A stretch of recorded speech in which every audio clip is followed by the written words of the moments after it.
I want to do a reaction and kind of my thoughts about the first Weblore released for season 7. This was quite a surprise today, but I'm very happy to start getting more into the weeds about all the lore. So this is sort of like a introductory setup kind of Weblore, which is really good because we've had the broadcasts and all that stuff. Um, but we get to kind of hear from the other side because we've heard from Oz and the American United News anchor. So now we get to hear from the Thousand Petals Coalition, which I'll be referring to as the TPC. And, as many people speculate in the community, um, this coalition is most likely the precursor or the first iteration of the Pan-Asian Coalition seen in BF 2142.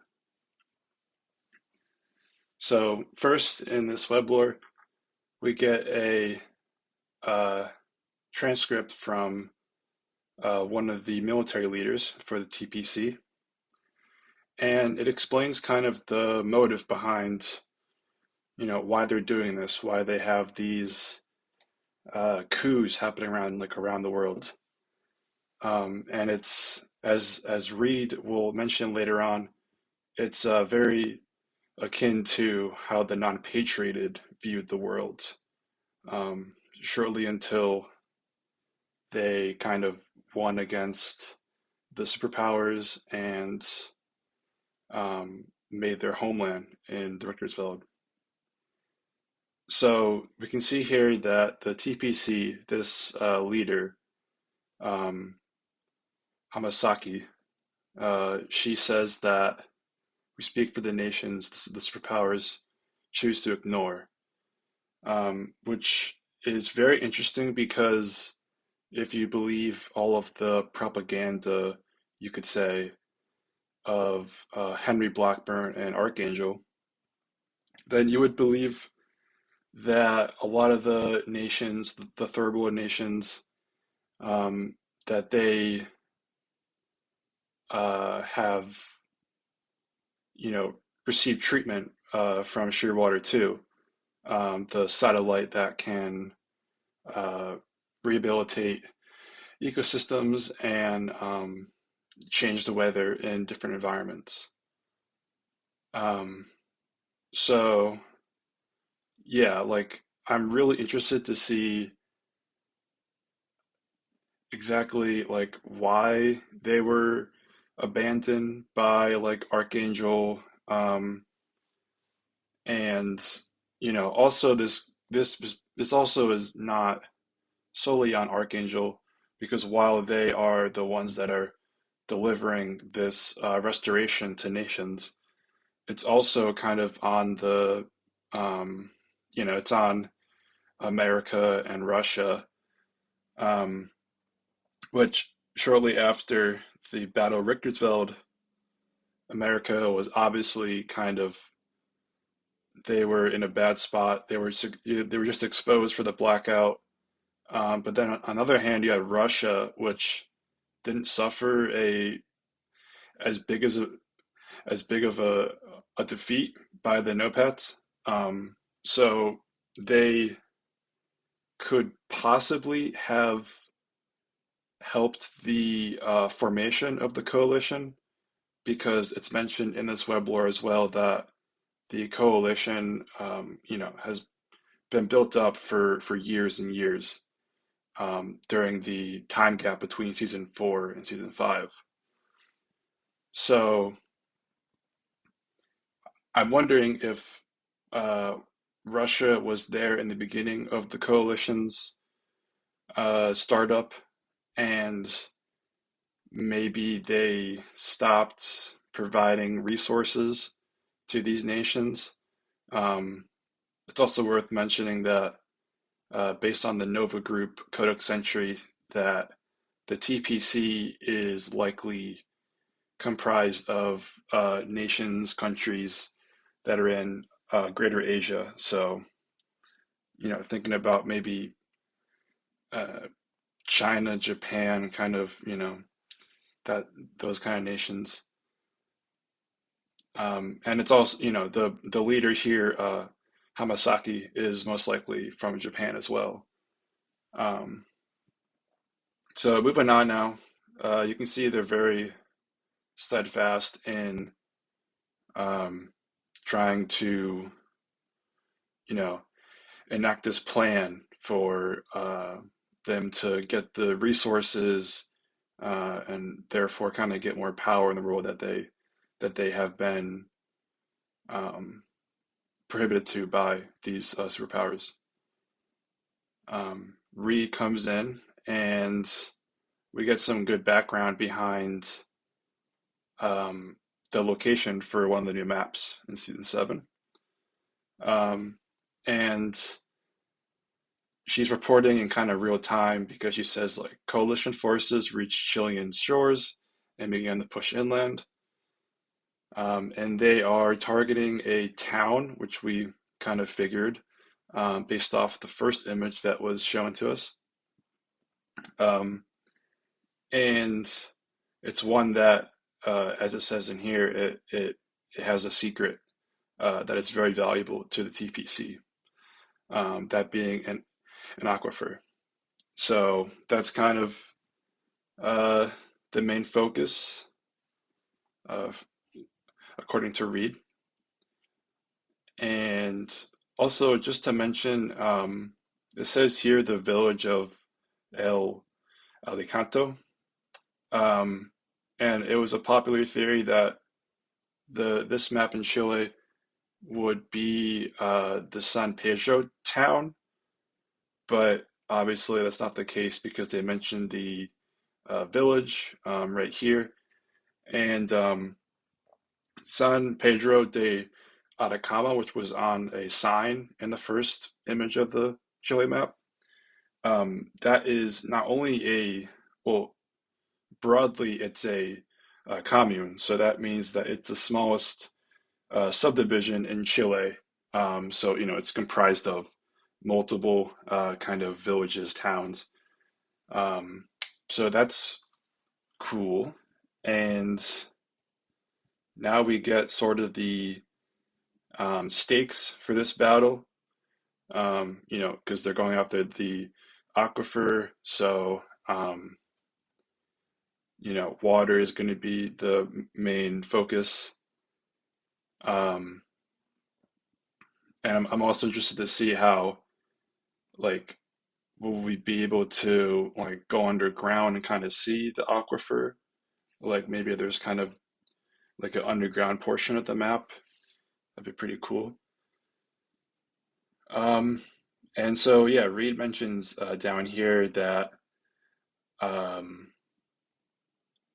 she mentions the NOPAT audience.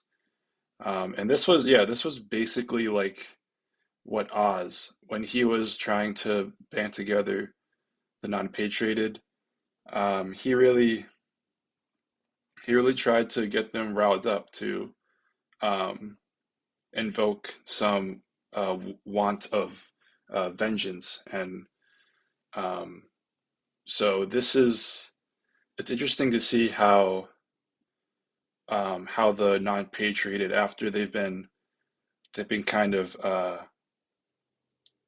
they're like a they're like a foundation to the world now, because of all that they've accomplished. And it's going to be interesting to see how maybe it divides the non-patrioted,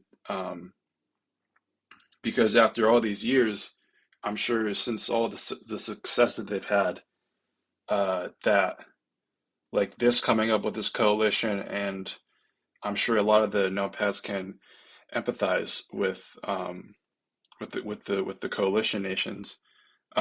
So I'm interested to see if they uh, go into that direction more, um, and maybe cause even more chaos because you have the non-patrioted, which is a large portion of the world, um, that can, yeah, like I said, just cause more division and chaos.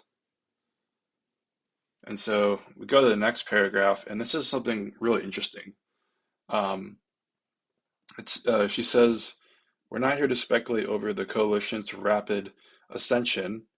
There's been plenty of leaked documentation to suggest this initiative was well organized and years in the making."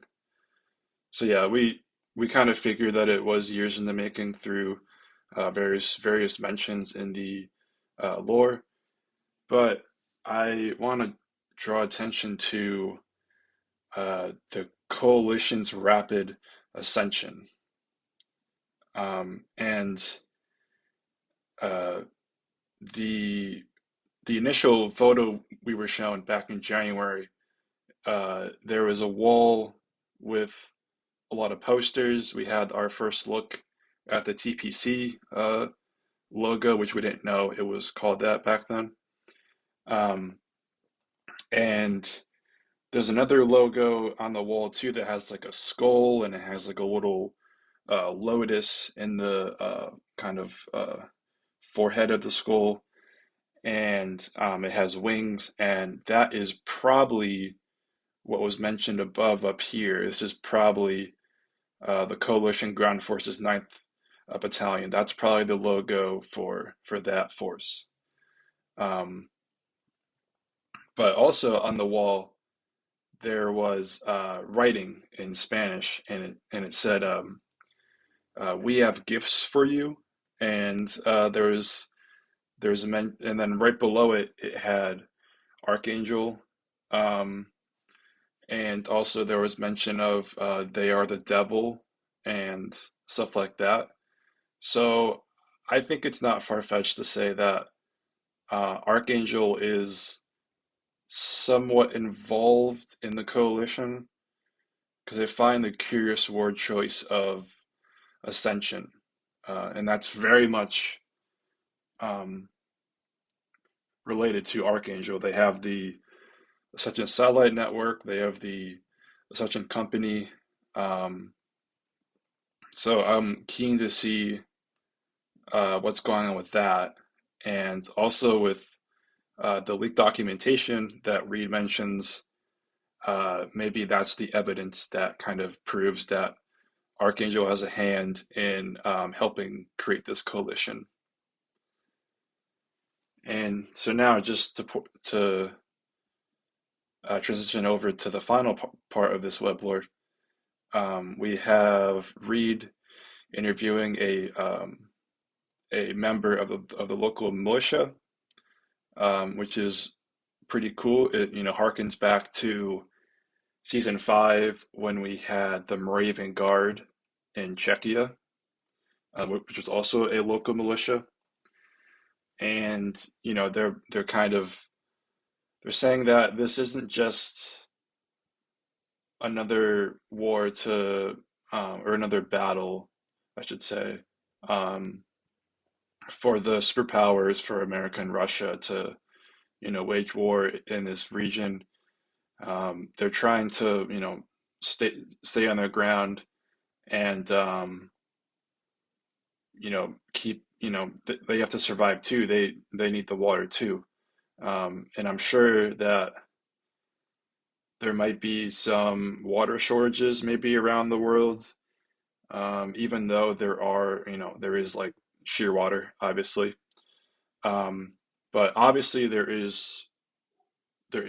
are water shortages in the coalition nations because they're going after Chile and this village that has an aquifer.